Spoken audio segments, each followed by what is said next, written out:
আরে এটা ভিডিও করো না, লুচি কালার কেমন লুচি বোঝা যাবে না। বেকিং আনা দরকার ছিল দাও। এটা বিস্কুট। কিন্তু মাইনাস না। আসসালামু আলাইকুম। আজকে একদমই অন্যরকম আরেকটি ব্লগ নিয়ে চলে আসলাম। আচ্ছা, আপনারা সবাই কেমন আছেন? আলহামদুলিল্লাহ আমি ভালো আছি। তো জোহার বাবা পিৎজা বানাবে, তো পিৎজার জন্য এখন ক্যাপসিকাম লাগবে। আমার ফ্রোজেন করা ছিল কিন্তু এখন আর নেই। তো এটার জন্য আমরা চলে গিয়েছি শনিয়াকড়া, আমাদের বাসার পাশেই এলাকাতে।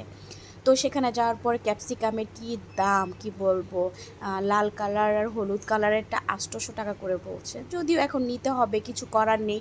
তো আমরা নিয়েছি, আর একটা সবুজটা নিয়েছি। সবুজটা একটু কম ছিল, তারপরও 400 টাকা করে কেজি নিয়েছে।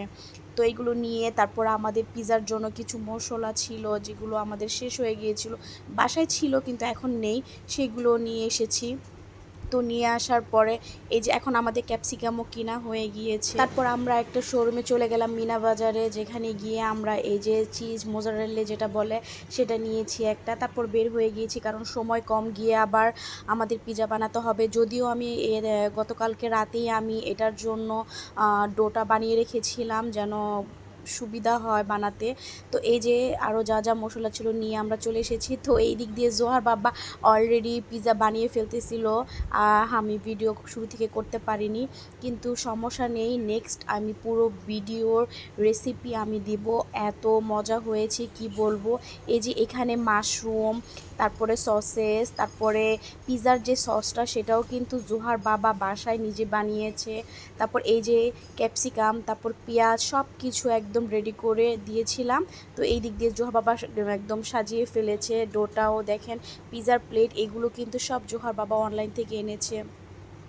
তো এই যে এখন মোজারেল্লা উপরে দিয়ে দিয়েছে। তার মধ্যে একটা ভুল হয়ে গেল। কি ভুল?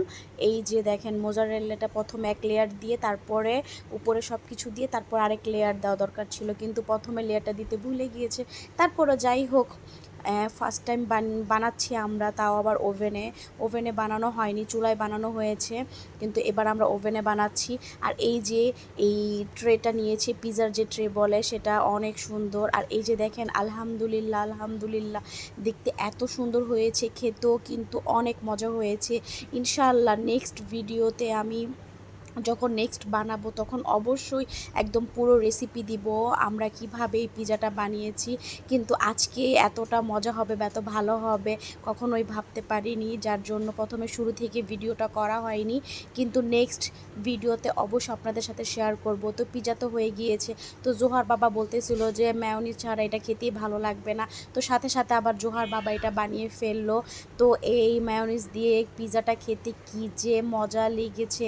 তারপর এই যে পিৎজার এই কাটার, তারপর পিৎজার এই প্লেট, তারপরে হচ্ছে পিৎজার এই ট্রে, সব কিছু জোহার বাবা এনেছে পিৎজা খাবে দেখে। দেখেন শখের কি অবস্থা, শখ থাকলে সব কিছুই করা যায়। তো জোহার দাদুও খুব পছন্দ করেছে।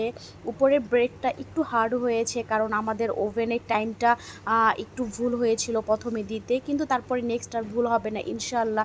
নেক্সট আপনাদের সাথে আমরা পুরো রেসিপিটা শেয়ার করব। আর এখন থেকে আমরা বাসায় পিৎজা বানিয়ে খাবো, তাই না বলুন? আপনারাও কিন্তু আপনারা বাসায় ট্রাই করতে পারেন। আর কার কার রেসিপি লাগবে অবশ্যই কমেন্টস করে জানাবেন।